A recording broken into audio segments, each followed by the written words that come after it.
Here are 5 simple steps to results. Firstly is your nutrition. As we know, nutrition plays a massive part in achieving any physique, no matter if your goal is to lose fat, build muscle, or just improve your sporting performance. You've more than likely heard the calorie deficit more times than you'd probably like, but if your goal is fat loss, then you have simply to be in a calorie deficit. You can spend hours and hours in the gym 7 days a week if you have the time and energy, but it's just not sustainable for most people. Even if you do train your ass off every week, but you're still eating more calories than you're burning, it will feel like you're spinning your wheels and you won't be getting anywhere fast. So always nail your nutrition first. Then working out will obviously help contribute to the overall energy expenditure, which will help, of course, speed up the fat loss process. Now, if you are looking to build muscle, firstly, be 100% honest with yourself. Are you in the prime position right now to build muscle? If you consider yourself lean or skinny, but you have areas of stubborn fat, maybe around your stomach, your lower back, maybe your hips, then I would suggest starting off in a fat loss phase first to get rid of any of the unwanted body fat. Then you can, of course, focus on the muscle building side of things. So start off on a calorie deficit,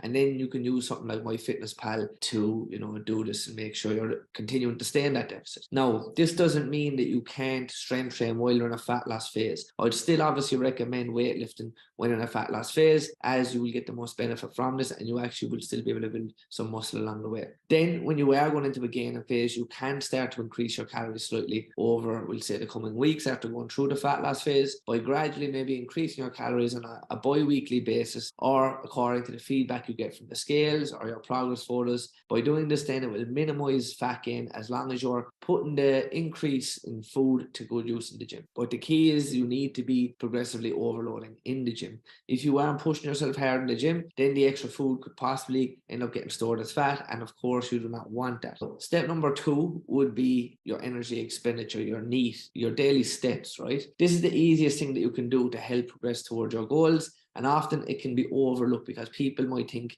because it's not strenuous or considered a workout that they don't do, it won't really do anything for you, when in the actual fact, you'll actually burn more calories from your energy expenditure throughout the day than you would in any workout. Now, the more active you are, the more energy is being expended, which contributes to the fat loss process. But it also helps when you're in the gaining phase to maintain a lean and defined physique. My advice would be to get a smartwatch or use a smartphone to track your steps. You should be aiming to hit 10K daily. If you don't get that already, then make that your goal. If you already hit 10K usually, increase the target and challenge yourself a bit more. As the weeks go on, you should also be able to increase your step target. This will again speed up the fat loss process, as obviously we want to be in and out of a fat loss phase as soon as possible. The third step would be sticking to a training program. And a lot of people struggle with this. They're always swapping out exercises. Whether you bought a training plan in the past or maybe you've made one up yourself before, just sticking to it for 12 weeks without switching it up, you would then see the biggest benefit. Whatever you do this Monday, for example, do the same workout for the next 12 Mondays. Whatever you do on the Tuesday, do the same for the next 12 Tuesdays, and so on.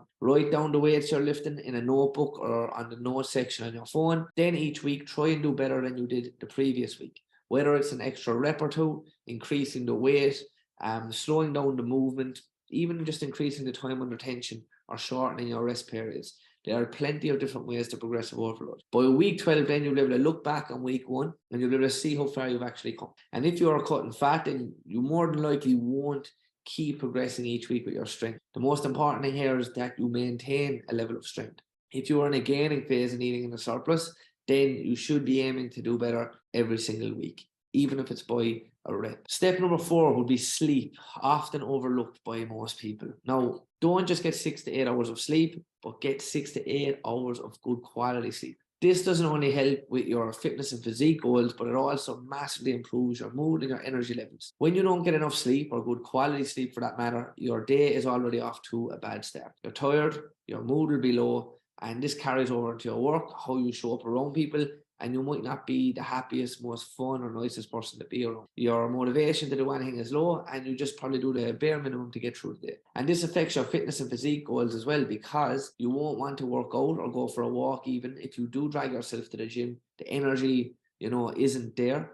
to put into the workout. It won't be sufficient enough for you to actually make progress. And when you're tired, you will be looking maybe for a sugar rush, to get yourself through the midday slump that most people go through when they're not fueling themselves correctly. You might reach for some biscuits or chocolates, usually high in sugar and processed foods, just to get through the next few hours. Then after work, you come home, and the last thing you want to probably do is make dinner. So you snack a little bit on different foods that might fill you for a little while. And, you might go and do a workout then. And then you might do some more shitty snacking later on. Usually this food, again, is higher in calories, possibly tipping you out of your deficit into a surplus.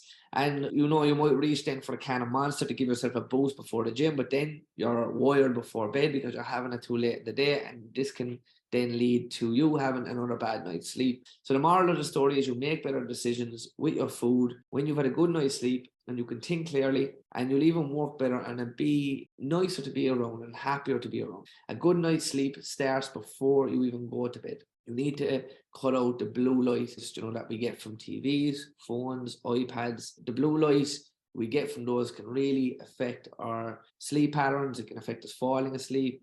Our brain is more wired. So either cutting that out like an hour before bed, or getting something like blue light blocking gases. Also getting at least 6 hours minimum, I would say. Obviously up as much as 8 hours would be ideal, but everyone is in a different situation, of course. Another tip would be to make sure your room is pitch dark. Maybe read a book to unwind before going to bed instead, rather than watching TV or on your phone, and it will help you relax and switch off. The fifth step is just to be consistent. All these steps are doable for anyone and everyone. No one said you have to be perfect, but you do need to be consistent if you do want to see these results. If you fall off track and miss a few days, in the gym, or you stop counting your calories, it's no big deal. Don't throw in the towel and give up because you might have went out on a Saturday, you're hungover and didn't do a tap on the Sunday, and then, you might struggle to get back into it Monday, and then it's Tuesday and you're saying, what's the point? Get rid of that all or nothing approach. Just because you didn't get your steps in doesn't mean you shouldn't even bother to work out or count your calories or aim for a good night's sleep. Like I said, you don't have to be perfect and get every single thing done every single day.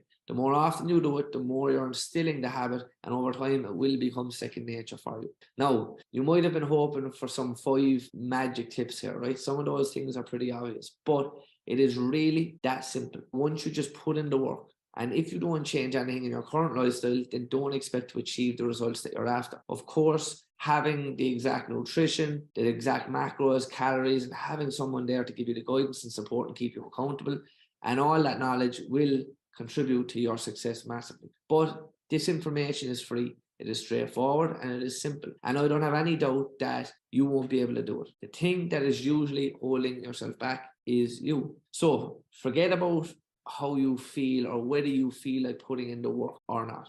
And ask yourself, do you really want to achieve your goals? How much do you want it? If the answer is yes, you really want to achieve them more than anything, then you know what to do. No one can actually do the work for you, and no one is coming to save you.